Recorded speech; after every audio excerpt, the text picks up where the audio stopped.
say to those who think that the mind proves that physicalism is false.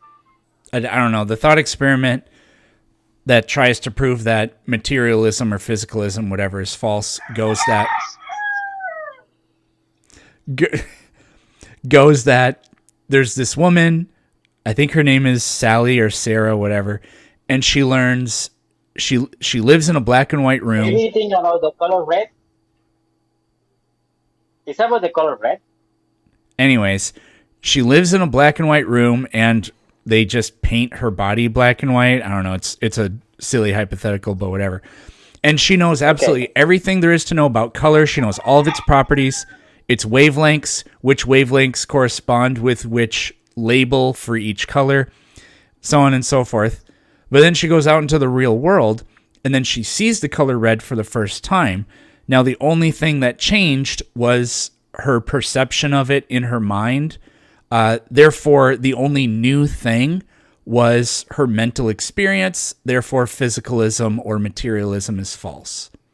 Yeah, that's exactly what I meant. It was the color red.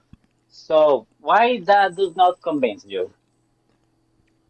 Well, because the only way you can see a mental image of something is for a particular type of photon to hit your retina.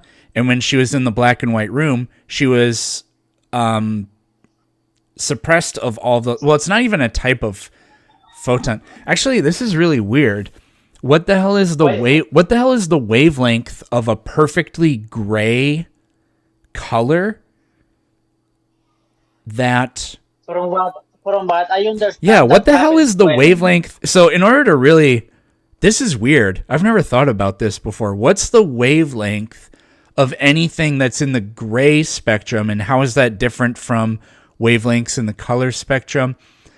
Although technically, you can drown out information about light just by virtue of the other wavelengths that surround it. Like white can look black if it's surrounded by sufficient... Buddy, you gotta let me talk. If it's surrounded by sufficiently bright light around it.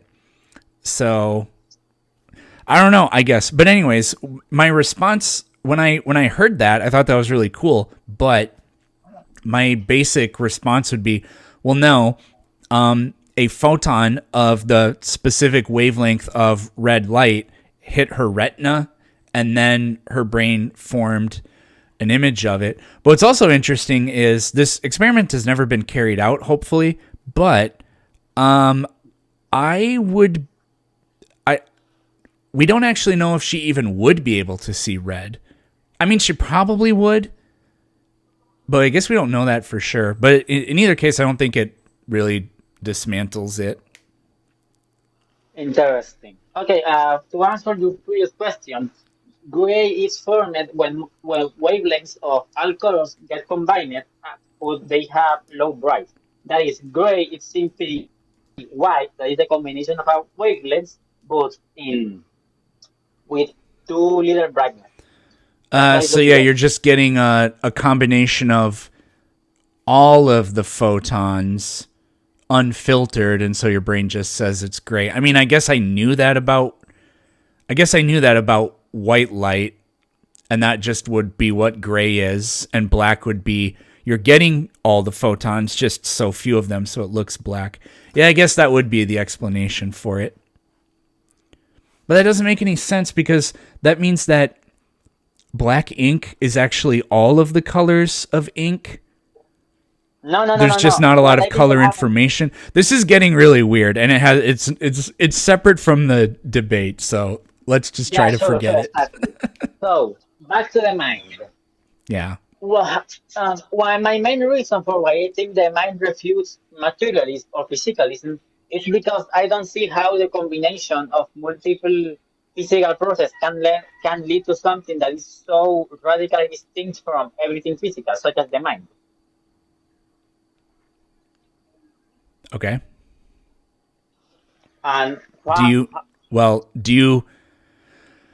So I hold the position that everything we know about mental states is that they're produced from brain states. Do you disagree with that? I would challenge the presupposition that they must be necessary a causal relationship brain-mind. It called there is a clear correlation between the brain and the mind. Nobody negates that. But I will say that that's not enough to prove that it's only from the brain to the mind, and not and that the mind Yeah, by itself. I Uh, didn't say that it was. I yes. said everything we know about it. I've never